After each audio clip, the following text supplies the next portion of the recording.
Hello students, देखिए इससे पहले आप लोग पढ़ चुके हो चैप्टर नंबर टू में पहला वीडियो इलेक्ट्रॉन की खोज मतलब कैथोड किरणों की खोज किसने कब कैसे की।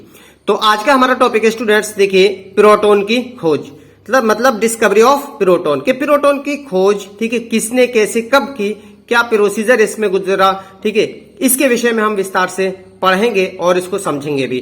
तो देखिए सबसे पहले समझेंगे हम इसका एक डायग्राम, जिससे हमारी ये समझ में आएगा कि प्रोटॉन की खोज किस प्रकार से हुई। तो स्टूडेंट्स देखेंगे हम इसके हमारे सामने की डायग्राम है और ये डायग्राम हमें दिखाई दे रहे हैं जैसे कि आपने पहले पढ़ा था। ठीक है, वो जो क्या नाम है, एक परखनली लेते हैं जो कांच की होती है, 60 सेंटीमीटर लगभग लंबी होती है। अब इसमें क्या था कि पहले कैथोड और एनोड को जिस तरीके से जोड़ा गया था, तो कैथोड से किरणें निकली जिनको इलेक्ट्रॉन कहा। इसी तरीके से हम इसमें देखेंगे कि इसके अंदर तो देखिए हमारा एनोड वाला पार्ट दिखाई दे रहा है।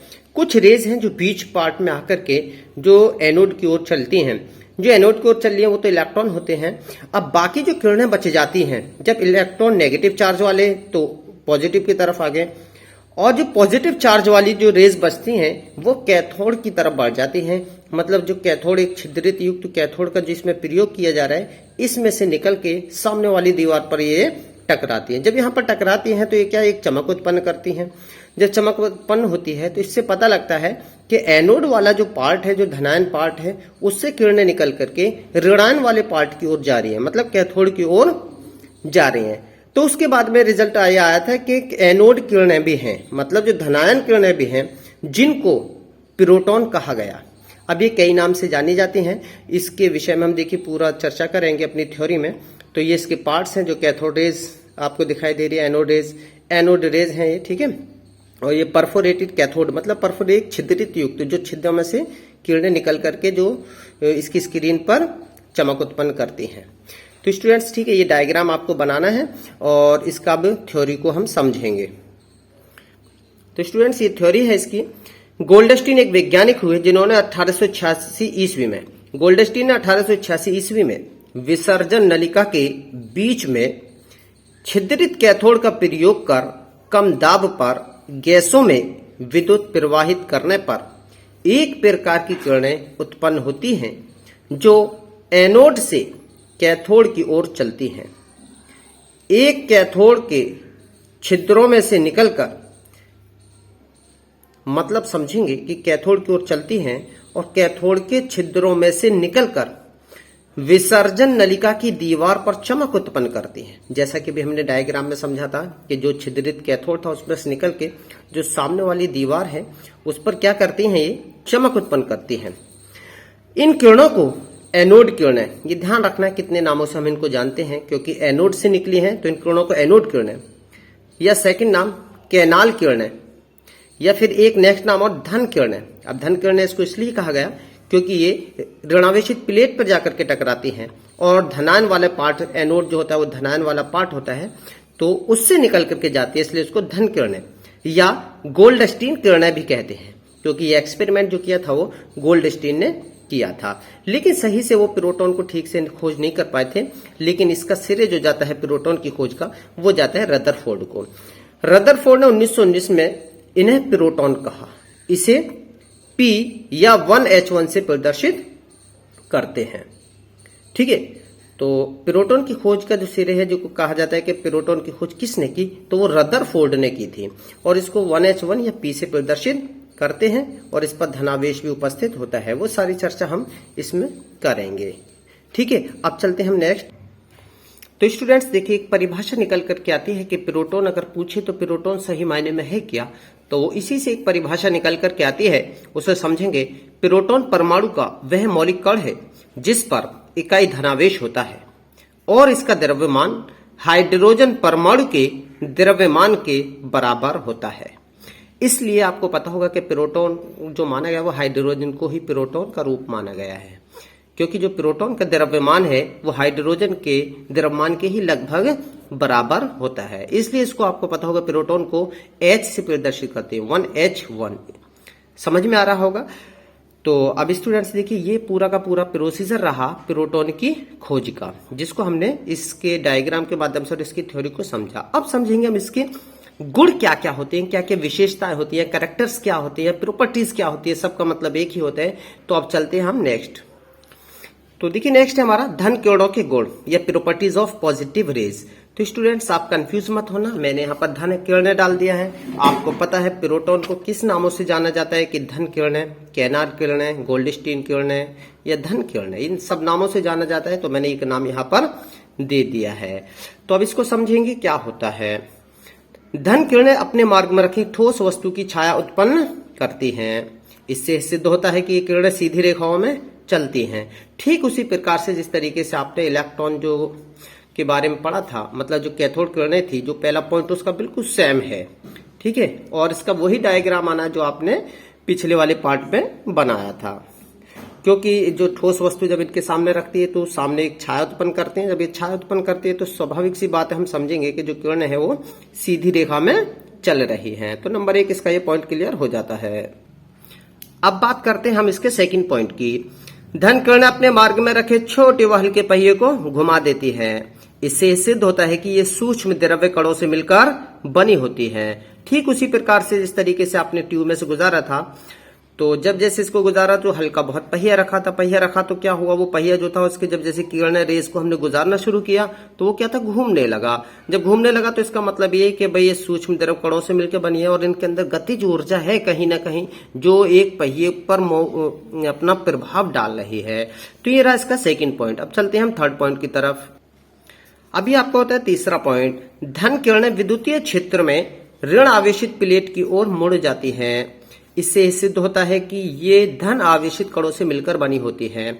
अब ये तीसरा पॉइंट बिल्कुल सेम वही कैथोड किरणों के आता है। जैसे आपने ट्यूब में से क्या किया था, जब उसको गुजारा था तो एक तरफ हमने धन आवेश प्लेट लगाई, एक तरफ ऋण आवेश प्लेट लगाई थी। तो जो कैथोड किरणें थी वो किधर मुड़ी थी, धन आवेशित प्लेट की ओर मुड़ी थी। अब हमने क्या किया, जब धन किरणों को गुजारा तो ये ऋण आवेशित प्लेट की ओर मुड़ी। आपको पता है कि अपोजिट डायरेक्शन की तरफ अट्रैक्शन होता है।